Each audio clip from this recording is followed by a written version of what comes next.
আসসালামু আলাইকুম। যারা 24 বছর শিক্ষাবর্ষে ন্যাশনাল ইউনিভার্সিটিতে ভর্তি পরীক্ষা দিয়েছো এবং তুমি পাশ করেছো কিন্তু তোমার কোনো সাবজেক্ট আসেনি, আজকে ইনশাআল্লাহ তাদের জন্য এই ভিডিওটি। তুমি যদি 24 বছর শিক্ষাবর্ষে ন্যাশনাল ইউনিভার্সিটিতে ভর্তি পরীক্ষা দিয়ে থাকো এবং তুমি পাশ করে থাকো, তাহলে এই ভিডিওটা অবশ্যই তোমার জন্য খুবই গুরুত্বপূর্ণ। আর আরেকটা কথা, যারা ন্যাশনাল ইউনিভার্সিটিতে শুধু পাশ করেছো, কোনো সাবজেক্ট আসেনি, তারা অবশ্যই এই ভিডিওটা খুবই মনোযোগ দিয়ে দেখবে। তাহলে চলো আমরা দেখে আসি যারা পাশ করেছে কিন্তু সাবজেক্ট আসেনি এরকম স্টুডেন্টের সংখ্যা।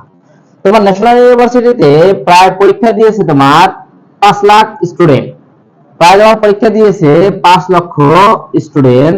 এবং তোমার ন্যাশনাল ইউনিভার্সিটির আন্ডারে বাংলাদেশের বিভিন্ন যে সরকারি কলেজগুলো আছে ওইখানে প্রায় সিট আছে তোমার 4 লক্ষ। তাহলে তোমার পরীক্ষা দিয়েছে মোট 5 লক্ষ স্টুডেন্ট আবেদন করেছিল এবং তোমার সিট আছে মোট 4 লক্ষ। এবং তোমার পাস করেছে কিন্তু সাবজেক্ট আসেনি প্রায় 2 লাখ স্টুডেন্ট। তাহলে তোমার পাস করেছে কিন্তু সাবজেক্ট আসেনি এরকম স্টুডেন্টের সংখ্যা প্রায় 2 লাখ। তুমি যদি পাস করে থাকো তাহলে তুমি বাংলাদেশ ন্যাশনাল ইউনিভার্সিটির যে কলেজগুলো আছে অবশ্যই এই কলেজগুলোতে তুমি চান্স পাবে। এখন তোমার করণীয় কি? দেখো, তুমি ফার্স্ট মেরিটে চান্স পাও নাই, তাই ফার্স্ট মেরিটে তোমার কোনো কাজ নেই। তোমার কাজ হলো সেকেন্ড মেরিটের দিকে তাকিয়ে থাকা। সেকেন্ড মেরিট দিলে তুমি অবশ্যই বাংলাদেশের যে কোনো একটা ন্যাশনাল ইউনিভার্সিটির আন্ডার কলেজে তুমি চান্স পাবে। এখন তুমি ফার্স্ট মেরিটে কিসের জন্য চান্স পেলে না, তা হলো তুমি হয়তো বাংলাদেশের যে টপ লেভেলের বা জেলা পর্যায়ের যে টপ কলেজগুলো আছে ওইগুলোতে আবেদন করছিলে, তোমার মার্ক একটু কম, এই কারণে তুমি হয়তো চান্স পাওনি।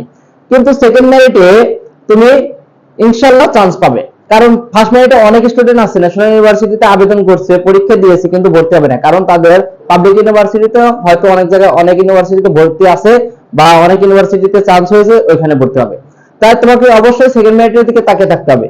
এবং তোমার যদি সেকেন্ড মেরিটে চান্স না হয়, তারপরে যেমন রিলিজ কলেজ আছে ওইখানে তুমি আবেদন করতে পারবে, ওইখানে 5টা কলেজ আবেদন করতে পারবে। তোমার যদি নাম্বার অনেক কম থাকে, তুমি যে উপজেলা পর্যায়ে যে কলেজগুলো আছে ওই কলেজগুলো আবেদন করলে তুমি অবশ্যই চান্স পাবে। এবং যারা জেলা পর্যায়ে কলেজগুলো পড়তে চাও এবং তোমার পাস মার্ক কত অবশ্যই আমাকে জানিয়ে দাও।